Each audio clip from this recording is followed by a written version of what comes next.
Well, the top available quarterback on the transfer market is no longer available. Fernando Mendoza is headed to Indiana. This was a move that we actually speculated would be a really good landing spot for him when it first came out that he'd be in the transfer portal. But the former Cal quarterback had a solid season this year for the Golden Bears. Not the best, maybe the worst offensive line in all of Power 4. His top weapon, Jaden Ott, at running back, was hurt for most of the season, was not 100%. So impressive what he did this year. Was before he got hurt, was the number 11 leading passer in the country. So you're getting a guy at quarterback here, 6'4", solid arm, NFL traits, leadership, has played big time football in the ACC, and now going to Indiana, coming off this playoff berth that they had under first year coach Kurt Signetti, and then his brother's there as well, Alberto Mendoza. So I think all around this was just from the beginning the perfect fit for Fernando Mendoza. Yeah, and what a period, what a few weeks for Indiana, or what a few days for Indiana football, aside from the result, obviously, of the college football playoff game against Notre Dame, which, look, I mean, just being there, incredible accomplishment and step forward for the program. But I think what they've done in the past few days is showing they're not going anywhere. We could talk about the returners, we will, as well as some of the new additions at the skill position to help Fernando Mendoza. But let's start with the main topic, which is Mendoza, a player I've been watching since high school. Of course, he went to your alma mater, Pete, at Miami Columbus. What I wrote about him when he was in high school was that, this guy was a big passer. He always had the size. He was in a run-first offense at Columbus, a team that won a lot of games. And he was really more of a game manager at that time, just because that's what that team needed to win. Obviously, was very, very intelligent always, was committed to Yale, as a high schooler. The athleticism started to come later in his career. You saw him get more coordinated, more fluid, kind of grow into that big frame a little bit. And then Cal came calling at the last minute, said, listen, don't go to the Ivy League. You're a D1 player. You should be at a D1 Power 5 at the time school. Goes to Cal, red shirts, wins the job as a true freshman, plays a lot better than anybody anticipated. And then this past year really takes Cal to their best season that they've had in a long time. Here you go. See, this is my post from back in, was it 2021? So this is a scouting report on Mendoza from 2021. Yeah, November 2021. 6'5", 215 from Miami Columbus. Big-bodied, pro-style passer. Not twitchy, but showed improved ability to throw off-platform as a senior. Solid arm strength. Numbers are average in a run-based offense. Surprised he didn't get more FBS attention given his dimensions. Yale commits. Of course, he did end up getting that FBS attention later on and has continued his progression. But I think this past year, most relevant year for Cal football in a long time. You had College Game Day there. I was there in person to see Fernando Mendoza and what he was able to do. Had a big game against Miami. Talked to his family a little bit at the game. Just such a likable kid.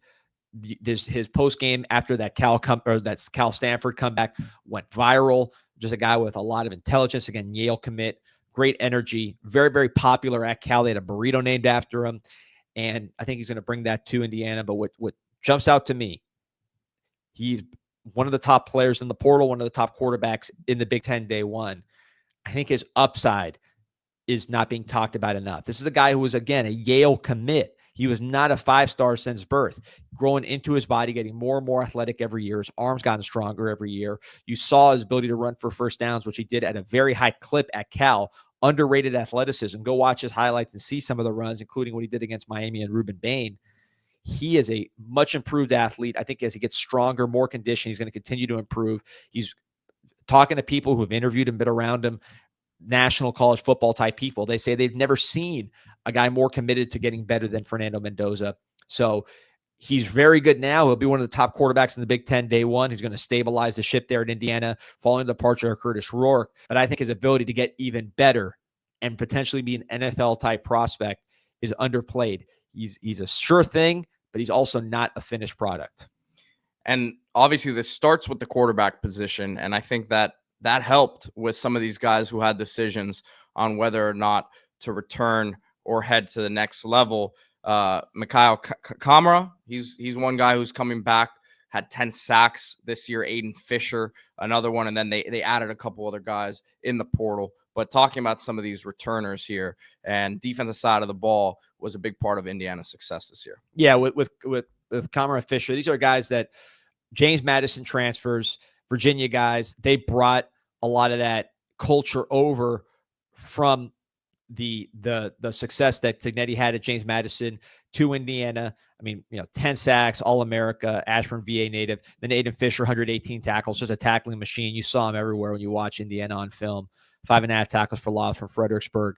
So you want to keep that culture that was built at James Madison and transferred over to Indiana. And these two are basically the face of that. Left off on the offensive side of the ball, but your defense and your defensive identity is intact with these two guys returning.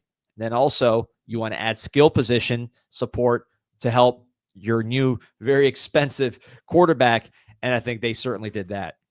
Yeah, and we'll start with Roman Hemby, running back coming over from Maryland. Very experienced runner, had a really good early part of his career over there, and never really broke out, I think, the way that people maybe expected at Maryland. But nonetheless, an awesome career over there, and a guy who runs with a lot of physicality in the backfield, which should fit what Indiana likes to do. Yeah, NFL potential. Obviously, he's used to the conference. He played against Indiana last year. Had some very physical runs. He's a Big Ten back to the bone, 6 foot 200 from Bel Air, Maryland. In his career, 2,347 yards. That's over 4 seasons, 4.9 yards per carry, 22 touchdowns on the ground. But then the receiving ability is really something that he showed with Tali Tagovailoa and others during his Maryland career. 921 receiving yards for his career, 5 touchdowns, over 100 receptions, 112 receptions to be precise. So I think the size, the toughness, he does have some speed. He ran the 100 and 200 meters in high school. Not an elite sprinter, but somebody that can crank long runs. And it's going to make Fernando Mendoza's life easier than he had at Cal when his running game really took a step back this past season. He's the kind of guy that he's very good on his play action fakes. He doesn't need to throw a ton of passes to be in rhythm. He can run an offense. That's what he did in high school. He was very much a game manager, run game type of guy in high school.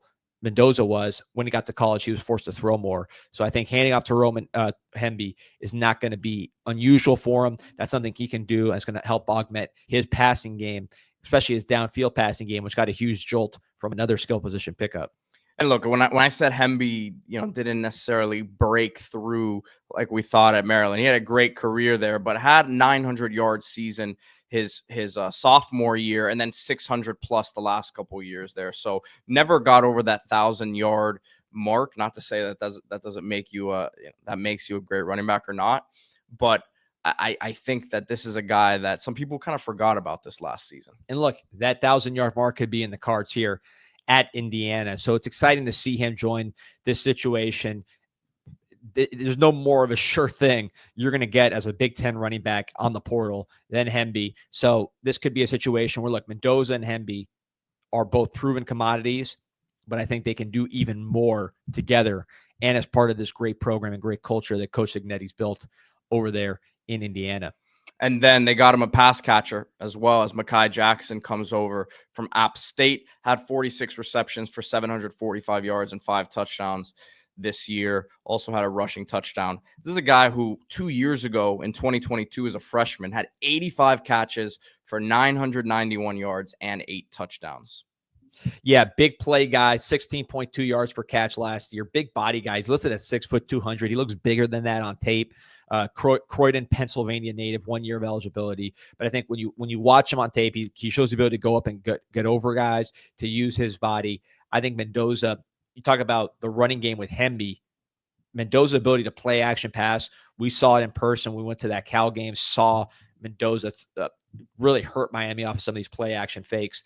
He can do that. He can throw downfield. He can see over the line. He's very meticulous with his details and his footwork and his ball handling. So on those play action plays down the field, with Roman Hemby being that running threat, and then Mekhi Jackson going over the top, you can see an explosive element to the passing game along with everything else that Indiana has on offense. But overnight, I think with these 5 moves, star quarterback replacing Rourke and probably has even more upside given where he is at this point of his career, getting your potential all Big Ten type running back, adding your downfield receiver, and then bringing back your 2 defensive leaders, All-America type players, preseason All-America is most likely next year.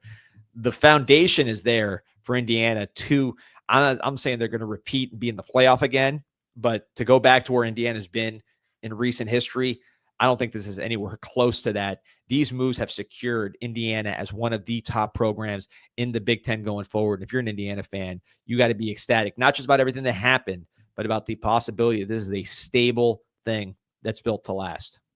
Remember to like this video and subscribe to our page, Group Chat Football, for the latest on transfer portal movement, coaching movement, and everything else when it comes to college football nationally. Thank you guys for watching.